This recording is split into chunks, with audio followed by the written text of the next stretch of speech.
Vous suivez Group Station Canada, le chemin de l'information. Bonjour à tous et bienvenue à la récréation. Nous accueillons aujourd'hui Guirlaine Alliance. Bonjour. Qui est, bonjour Guirlaine. Bonjour Pierre. Qui est coach et spécialiste en neurosciences. On va justement parler d'une situation que l'on connaît tous à l'heure actuelle, qui est cette espèce de stress, de mal-être qui est vécu par beaucoup de monde aujourd'hui à cause de toutes les politiques et à cause de toute l'ambiance avec le virus, avec ci, avec là. Donc, présente-toi plus exactement. J'ai juste abordé ce que tu faisais. Parfait. Donc, je te laisse quelques mots là-dessus pour pouvoir te présenter. D'accord. Déjà, merci Pierre de m'avoir invité. Je suis contente d'être ici. Oui. Et donc, oui, je suis Guirlaine Alliance. Je suis coach en croissance personnelle, donc certifiée et spécialisée en neurosciences appliquées. Et je suis également coach en neurobiologie de la pleine confiance. Donc, c'est-à-dire que je travaille à la fois avec le cerveau et à la fois avec le corps. Voilà. Ça, c'est absolument passionnant comme ça l'est. Il va falloir qu'on parle tous les deux. Ok, on va parler après. Et dis-moi, Guirlaine, oui. En ce moment, on est en train de vivre un truc absolument fou parce qu'il y a un virus qui circule, qui est la source de tout un tas de politiques, toutes les plus exigeantes les unes que les autres, tant au niveau social qu'économique. Tout à fait. Et on peut constater que pour beaucoup, fini le sport, fini le cinéma, fini les loisirs, fini les fêtes. Là, on vient de se retrouver avec miettes pour les fêtes de Noël. Donc, qu'est-ce que cela provoque, ce type d'ambiance-là, chez les personnes, et qu'est-ce que tu as remarqué? Ok. En fait, je vais apporter deux réponses. D'accord? La première chose, c'est que, effectivement, nous subissons du stress qui viennent un peu de partout. Déjà, du stress environnemental par rapport à tout ce qui se passe avec la pandémie, sociétal aussi, par rapport à comment les gens entre eux interagissent, technologique, parce qu'avec tout l'afflux d'informations que nous avons, nous en prenons plein la figure. Okay? Et physiologique, effectivement, parce que ça cause du stress, ça cause de l'anxiété. Donc, ce qui fait que ça peut rendre quelqu'un totalement fou, là. Tu comprends? Okay. Et puis, la deuxième chose, pour faire le lien avec ce que tu disais, c'est que on est... tu connais sans doute la pyramide de Maslow. J'allais expliquer. Donc, c'est que dans la pyramide de Maslow, on représente les besoins basiques, si je puis dire, de l'être humain. Donc, en bas de la pyramide, vous avez les besoins physiologiques. S'habiller, se nourrir, avoir un toit sur la tête. Vous avez besoin de sécurité et... Le point qui nous intéresse ici, c'est le besoin d'appartenance. D'accord? C'est sur ça qu'on joue actuellement là. Le besoin d'appartenance, c'est ce besoin d'appartenir à un groupe, de se sentir aimé, de se sentir apprécié, de tisser des liens, vraiment de créer un contact avec les autres. Et c'est un besoin vital en fait. Et donc quand on vient t'enlever ce besoin-là, on vient te faire perdre en fait ta base, ce qui fait que tu agis tous les jours, tu comprends? On te fait perdre tes repères. Ce que ça donne à la fin, c'est des gens qui sont qui ressentent la solitude très très fortement, ou voire même de l'isolement. Ça crée un malaise, ça crée, beaucoup de malaise. Est-ce que on pourrait parler carrément d'abandon, sentiment d'abandon?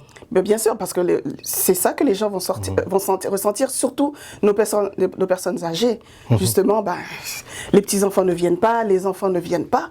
C'est difficile pour ces gens-là qui se sentent vraiment, tout bonnement abandonnés, effectivement. Ouais, parce qu'en plus de ça, les infirmières ou quoi que ce soit ont vu le nombre d'infirmières, de préposés aux bénéficiaires et tout, qui ne viennent plus parce que soit elles sont atteintes, elles sont en quarantaine, soit certaines ont abandonné parce qu'elles ont eu trop peur par rapport à leur famille, soit se retrouvent prises à avoir 2-3 endroits, 2-3 CHSLD à aller. Chaque infirmière ou chaque personnel n'a plus suffisamment de temps là-dessus. Puis elles arrivent, elles ont les écrans, les bâillons, le masque, elles sont complètement couvertes et tout. Ça provoque une séparation à ce niveau-là. Et c'est pour ça que je te dis, tout ça en fait, c'est anxiogène. C'est énorme pour les gens.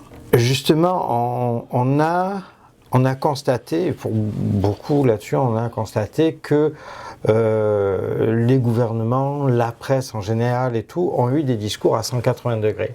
On a eu au mois de mars, non, non, surtout ne mettez pas le masque, c'est mauvais, c'est nocif. Et puis après, le masque, il faut le masque, il faut le masque, il faut le masque. Est-ce que tout ça, les interdits, les ci, les là, ça a quoi sur notre psychique, sur nos pensées là-dessus, ça provoque quoi? Bon, en fait, dans un premier temps, le fait d'avoir des informations contradictoires, ça amène les gens à perdre pied. On ne sait plus sur quel pied danser, à quel sein se vouer. Je te parlais de perte de repères, ben, c'est exactement ça. Qu'est-ce qui se passe en fait quand tu perds tes repères? Eh bien, tu commences à paniquer. Et on sait que quelle que soit l'émotion forte qu'on vit, agréable ou désagréable, en l'occurrence ici c'est la peur, eh bien notre capacité de réflexion, notre capacité d'avoir la logique là, dans notre néocortex comme on dit, eh bien n'est plus parce que le limbique, donc le siège de nos émotions dans le cerveau, prend plus de place. L'émotion prenant plus de place, eh bien on n'est plus capable de réfléchir. Donc on est sous le coup de la peur. Et quand on est sous la peur, effectivement, on peut faire n'importe quoi ou on peut nous faire n'importe quoi. Ouais, parce qu'on n'a plus de raisonnement.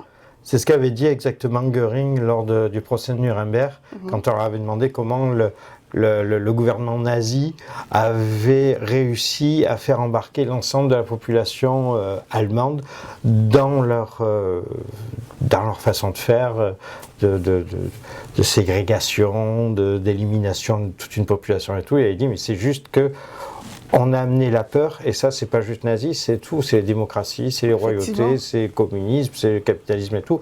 Quand on met la peur là-dedans, ben, on peut faire n'importe quoi aux gens. C'est à se rappeler là-dessus parce que...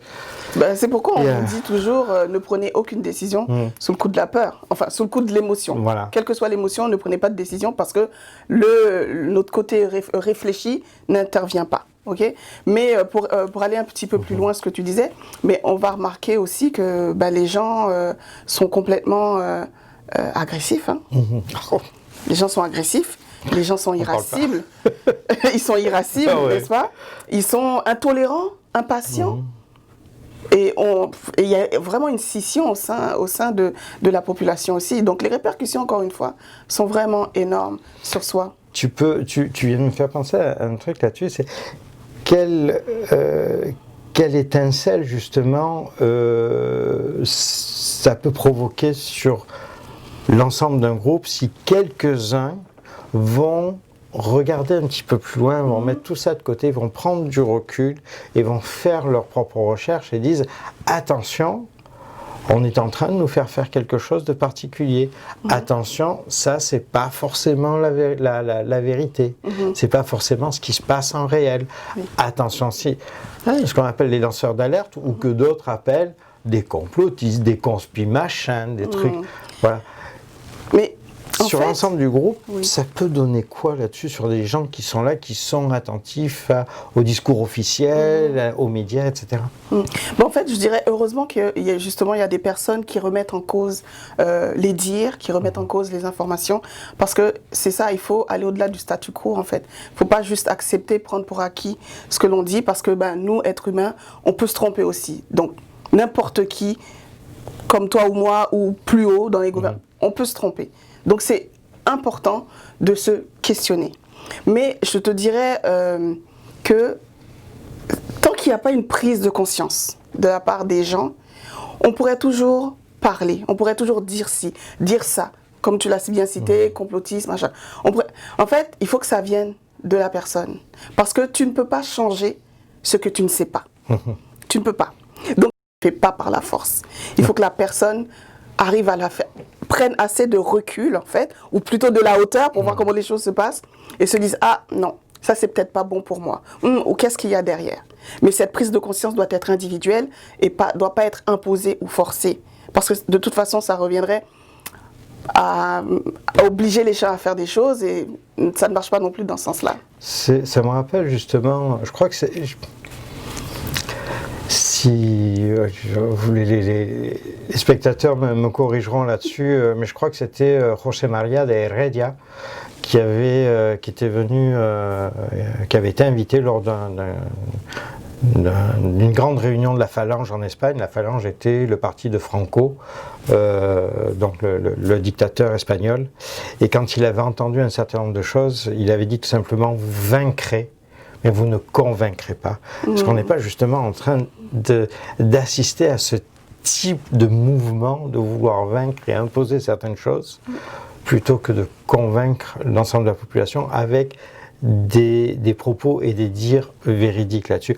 On l'a vu dernièrement, c'est l'INSPQ, qui est l'Institut National de Santé Publique, et aussi au niveau des informations, dans la première vague, tous les décès, il y en avait 97% qui étaient dus à une comorbidité, c'est-à-dire qu'ils ne sont pas morts du virus, ils sont morts porteurs du virus, mais sans que le virus soit décisif sur la mort. Donc l'ensemble de ça a fait que les chiffres ont grossi.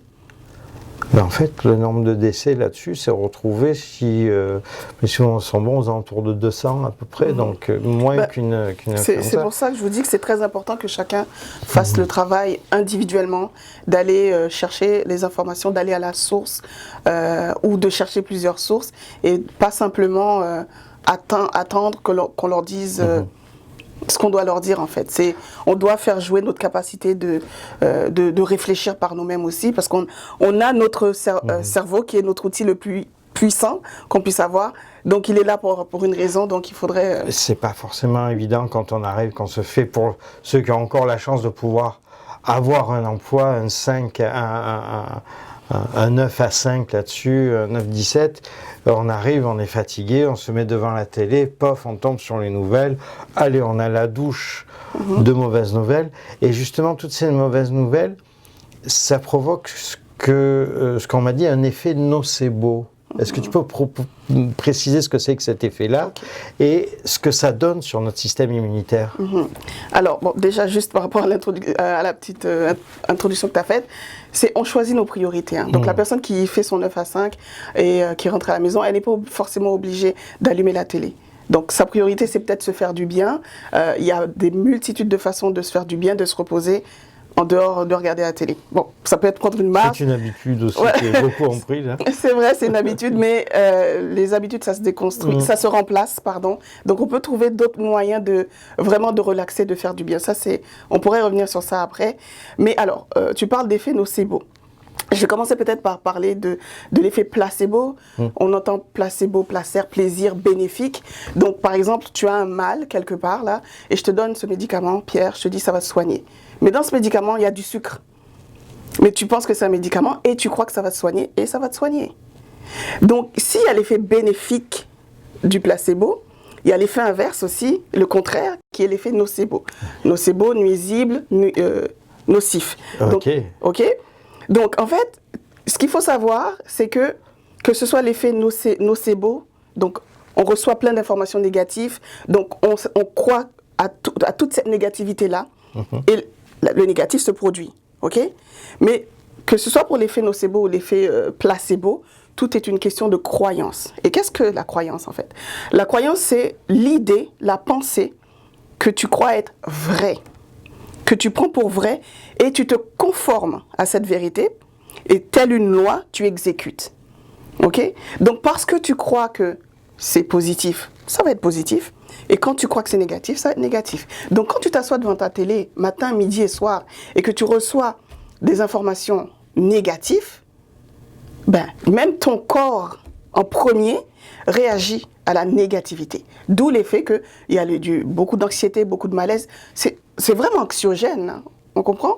Okay. C'est vraiment anxiogène et tu te baignes là-dedans. Donc tu ne vois que ça. Tu te focalises que sur ça. Donc la personne, compliqué. Quand tu lui dis tu es malade, même si le médecin s'est trompé de... Je prends un exemple, hein, tu vas me dire si c'est ça. Le médecin ouvre le dossier, la personne a fait plein d'analyses parce que pour un cancer, pour un truc, pour ça ou ça. Et oui, effectivement, vous avez un cancer, puis s'aperçoit après que, ah zut, c'était pas le bon prénom, c'était pas le bon chose. Mais la personne en elle-même, là, elle vient de prendre la douche, et est-ce qu'elle risque de développer un cancer? Ben oui. Oui, parce qu'elle le croit. Parce qu'en fait, elle le croit. Donc, elle va développer tous les symptômes de cette maladie-là, alors que C'est fou. elle est peut-être pas malade en fait. C'est fou, c'est fou. Donc, mais c'est là où tu vois justement le pouvoir des croyances. Et en coaching, justement, c'est une chose qu'on travaille et qu'on essaie de vraiment de démonter parce que, comme je vous dis, la croyance, ça dicte notre vie. Ça dicte notre vie. Donc, tout ce qu'on fait, c'est par rapport à nos croyances. La manière dont on agit, la manière dont on réfléchit, c'est par rapport à nos croyances. Donc, c'est important Ce que tu es en train de nous dire, si j'ai bien compris, c'est que les pensées qu'on a vont devenir nos croyances et nos croyances vont devenir notre réalité. Tout à fait. Waouh! Parce que tu vas... Ça, c'est mauditement fort. Ça. Ben oui, tu vas toujours vérifier ce que tu crois. Ok? D'ailleurs, je ne sais pas, je prends un exemple. Là, on a ce qu'on appelle en coaching là, le système réticulé activateur. Imagine-toi un jour, là, tu veux acheter une voiture. Tu veux acheter une Honda, peu importe là. À partir du moment où tu as mis ton focus sur le Honda, tu vas avoir des Honda partout. Pourtant, les Honda existent là. Tu ne les voyais pas. Mais tu as mis ton focus sur ça. Tu ne verras que ça. D'accord? Donc, les pensées, les paroles, actions, réalité. Justement, quand on parlait d'action et réalité, j'ai lu il y a quelques jours là qu'il y avait certaines personnes, j'ai reçu un appel là à se regrouper pour le réveillon de Noël et à faire des groupes qui vont circuler à l'intérieur des villes, qui vont circuler dans les rues, pour aller regarder les maisons qui font la fête, pour regarder s'il n'y a pas une voiture ou un truc comme ça, et aller les dénoncer. Moi, ça me paraît complètement malade. Là, j'en reviens à la Deuxième Guerre mondiale avec les systèmes de délation et tout. Mais comment ça se fait que les gens sont prêts à faire ça? Ok. Ben, moi, je te dirais déjà, encore une fois, quand les personnes subissent la peur, sont dans la peur, ça révèle les plus bas instincts de l'homme. Hein. Donc, mais dans un premier temps, je te dirais que certaines personnes, la société pourrait considérer le gouvernement comme un bon père de famille et la population et l'enfant. D'accord? Et comme tout enfant qui veut être aimé, qui veut être apprécié, qui veut être bien vu par son père, eh bien il va dire, ah ben tiens papa, j'ai bien suivi les règles, voilà regarde comment j'ai fait ça, je l'ai bien fait. Il attend d'avoir une petite tape dans le dos, d'avoir la reconnaissance. Dans un premier temps, c'est ça. Ok? Ces relations père-enfant. Mais il y a aussi ce côté où je veux être le sauveur en fait. Okay. Toi, tu es égoïste, là, tu portes pas ton masque, alors je vais te faire mettre ton masque. Regardez, moi, je suis le sauveur. Je veille sur votre sécurité, je veille sur vous. Et encore une fois, je reviens à ces instincts-là de l'homme où, pour sauver sa peau, parce que c'est un peu ça, là, on va sauver sa peau au détriment de l'autre. En fait, c'est un effet égoïste là-dessus complètement. Mais on n'est pas dans le, comment dirais-je, dans le jugement, d'accord? Parce que la personne pense bien faire. Ok, elle essaie de sauver. Non, mais je veux dire, c'est un instinct égoïste. C'est pas forcément qu'elle le fait de façon intentionnelle, à un niveau égoïste, mais c'est cet effet-là, c'est cette sensation-là, ce sentiment-là qui ressort et qui va provoquer cette. Ben oui, la personne a peur. Et qu'est-ce qu'elle fait? On survit quand on a peur. On n'est plus dans on vit, mais on survit. Donc on met tous les moyens en œuvre pour survivre en fait, pour se sauver. Et donc c'est là c'est je veux me sauver, je veux pas être comme ça. Et puis en plus je veux être bien vu et je veux paraître bien. Et donc c'est ce qui fait que on se retrouve avec justement des voisins, des amis qui vont faire peut-être des gestes qu'ils ne feraient pas d'habitude s'ils étaient en capacité de prendre leur temps, de réfléchir et puis de relativiser, de prendre de la hauteur, de prendre du recul. Qu'est-ce que tu nous conseillerais de faire justement pour pouvoir se sortir, pour pouvoir reprendre notre libre arbitre, pour pouvoir reprendre justement le bon sens commun? Okay. Avant de répondre à cette question, en fait, je vais te prendre un exemple. À l'époque où je travaillais pour une grande compagnie ici, j'assistais à une scène, donc c'était un collègue qui parlait à un autre collègue et le collègue se disait très stressé, il n'était pas bien par rapport à ce qui se passait dans cette boîte-là, et dans l'entreprise, et il allait suivre beaucoup l'intranet pour savoir ce qui se passait et dans toutes les informations qu'il recevait, jouait sur son bien-être en fait, sauf que lui il ne le sait pas. Et donc là, la collègue lui dit, mais attends, si tu te sens pas bien, si les nouvelles que tu reçois te font tant de mal que ça, pourquoi tu t'acharnes à aller voir sur l'intranet ce qui se passe? De toute façon, quoi qu'il arrive, tu vas savoir. Et puis là, le collègue répond, ben non, mais moi, j'ai besoin d'avoir ces informations, j'ai pas envie d'être ignorant. Et puis la collègue lui répond, mais c'est pas de l'ignorance, de toute façon, tu vas avoir l'information. Donc tu seras au courant de ce qui se passe. Non, mais c'est pas comme ça, là, moi, je peux pas rester sans savoir. Et là, j'ai fait signe à un moment donné à la collègue de ne plus insister. Et quand le collègue s'est déplacé, la collègue me dit, en fait, Guerlain, pourquoi tu m'as déconseillé en fait de poursuivre? Et j'ai dit à la collègue, mais est-ce que tu as remarqué en fait que la personne revendiquait son droit à avoir accès à l'information, mais ne se battait pas pour son équilibre émotionnel, ne se battait pas pour sa paix intérieure, pour être calme. Elle préférait porter l'étendard droit de l'information, mais pas l'étendard de bien-être. Je lui dis, encore une fois, la personne ne se rend pas compte là, que ça lui fait beaucoup de mal. Tant qu'elle n'a pas cette prise de conscience, tu pourras toujours parler. Ce sera toi la fautive ou ce sera toi qui a tort. Parce que vous n'êtes pas au même niveau là. Donc là, c'est pareil. Pour répondre exactement à ta question, je te dirais qu'il faut que vous sachiez, que vous sachiez en fait mettre vos priorités à la bonne place. Est-ce que c'est votre équilibre intérieur, enfin votre paix intérieure qui compte? Est-ce que c'est votre santé mentale qui compte? Est-ce que c'est votre bien-être qui compte? Ou est-ce que c'est toutes les informations que vous recevez? Là, oui, vous avez droit à connaître ce qui se passe dans le monde, ça c'est vrai. Mais vous ne contrôlez pas ce qu'il y a dans le monde. Par contre, vous contrôlez votre attitude, votre façon de penser, vos pensées. Et c'est à quoi il faut nourrir positivement vos pensées. Il faut choisir ce que vous laissez rentrer dans votre tête et ce que vous laissez rentrer dans votre corps. Donc pour répondre encore une fois plus précisément, je dirais aux gens, prenez du recul. Vraiment, prenez de la hauteur plutôt. Regardez-vous d'en haut et choisissez ce qui est bon pour vous. Et justement, une personne, comment on peut s'apercevoir, soit pour soi-même, soit pour quelqu'un qui est proche là-dessus, qui est en train de, j'allais dire, de virer fou, de devenir complètement pris par cette anxiété ambiante. Quels sont les signes qu'on peut voir, tant au niveau physique qu'au niveau des paroles, et qu'est-ce qu'on peut faire pour lui dire, attends, prends le truc, et je vais te laisser finir là-dessus. Qu'est-ce qu'on peut faire? Est-ce que aller marcher dans la nature? Est-ce que regarder des spectacles d'humour, des films d'humour? Quels sont les trucs qu'on peut faire, puisque maintenant tout est fermé, les sports, les machins, les restaurants et tout, à part la SQDC et la SAC, là, donc à part boire et se geler, là. Mais en fait, la première chose, c'est il faut vraiment être à l'écoute des personnes. À l'écoute et observer. Parce que vous verrez que ce soit le verbal ou le non-verbal des personnes, ça parle. Et comme on dit, les gens sont anxieux, sont stressés, il y a des symptômes, d'accord?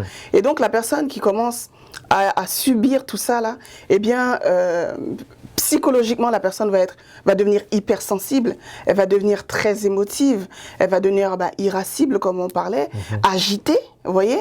Et donc, peut-être même devenir agressive, vous voyez? Et donc, ces signes-là, vous allez les voir. Et chez certaines personnes également, même les tâches les plus faciles, par exemple aller à la boulangerie, vont devenir comme quelque chose d'insurmontable. Okay? Physiquement, ça peut être des tremblements, je veux dire la cage thoracique qui se serre, le rythme cardiaque qui s'accélère, c'est l'augmentation de la tension ou baisse de tension. Donc il y a plein de façons en fait de voir comment ça s'interprète chez les gens, comment ça c'est chez les gens. Ça peut être aussi des plaques d'eczéma sur le visage de la personne qui fait jamais d'eczéma, par exemple. Donc ça peut être des migraines. Mais je vous dis, il y a tellement de choses, en fait. Il faut vraiment être à l'écoute de la personne. Donc le corps nous parle aussi. Le corps nous parle, et c'est exactement ça. Mais on ne l'écoute pas. On ne l'écoute pas. On n'a pas appris à l'écouter. On n'a pas appris à l'écouter, d'accord. Mais à un moment donné, il faut s'arrêter et apprendre. Parce qu'on ne peut pas toujours porter le drapeau, là, j'ai pas appris. Mais à un moment donné, il faut que tu t'arrêtes et que tu dises, Parce que 80% des informations qu'on reçoit arrivent déjà dans le corps et puis ensuite montent au cerveau. Et c'est 20% qui redescendent du cerveau au corps. Donc c'est pour dire 80%, c'est le corps qui prend. Et si tu n'es pas capable en fait d'écouter ton corps, eh bien c'est foutu. Génial. C'est foutu. Ok. Donc oui, il y a plein de façons en fait d'y remédier. Donc on parlait de la marche, on parle de méditation, on parle de toute activité régulière, physique régulière, hein, qui donne du plaisir, qui te met en joie. D'accord ? Il y a l'écriture. L'écriture, c'est aussi une façon de se libérer également. Vous voyez ? D'accord. On peut pas sortir, mais on peut faire du sport à la maison. Il y a des jeux de société, il y a tellement de choses. Donc il faut juste que les personnes prennent le temps d'aller lister des choses qui leur font du bien et de passer à l'action, de faire des choses qui leur font du bien. Et oui, on peut marcher, même si on nous dit, il y a des heures là, mais on peut marcher, on peut aller s'aérer, ça fait du bien à la tête, ça fait du bien au corps, ça fait du bien dans ton système. Et donc il faut prendre ça. Il faut manger de ce bien-être matin, midi et soir, en fait. C'est génial. Et justement, c'est là-dessus, si les gens veulent te contacter pour avoir plein de trucs, parce que je te sens comme une boîte à outils, à trucs, à bien-être. Donc, oui. À quel endroit on peut te contacter là-dessus ? Donc, oui. Oui, je suis passionnée par ça, parce que je fais, effectivement. Et puis, j'aide également j'accompagne plutôt les personnes dans leur équilibre émotionnel, dans leur bien-être, là dans la confiance en soi et aussi à contrer le stress et l'anxiété. Donc ils peuvent me joindre sur ma page Instagram Guirlaine Alliance. Je suis également sur Facebook Sereinement Libre et bientôt mon site internet va être aussi actif sur internet. Donc on pourra me rejoindre dans les réseaux Il y sociaux. a un numéro de téléphone où on peut te contacter aussi ou tu veux pas le dire ? Je vais tout mettre sur le site internet. Ok, génial. C'est le site internet serainementlibre.com. Et puis, comme je disais, sur Instagram, Guirlaine Alliance. Donc, on peut me joindre sur les réseaux sociaux, effectivement. Donc, génial. Et ça me fera plaisir vraiment d'accompagner les gens parce que je pense que le moment est venu où plus que jamais, en fait, où les gens ont besoin d'être accompagnés par un coach ou par un thérapeute, peu importe, mais d'être accompagnés et de sortir de ce marasme-là qu'on est en train de vivre. Écoute, je pense que tu es la personne, en l'occurrence aujourd'hui, avec ce que tu nous as dit, pour pouvoir nous aider à ce niveau-là. Donc, vous avez entendu, les coordonnées vont certainement s'afficher soit en bas de l'écran ou dans les commentaires. Et prenez contact avec Guirlaine Alliance. C'est vraiment quelqu'un d'extraordinaire là-dessus. Merci. Merci infiniment, Guirlaine. Vous suivez Groupe Station Canada, le chemin de l'information.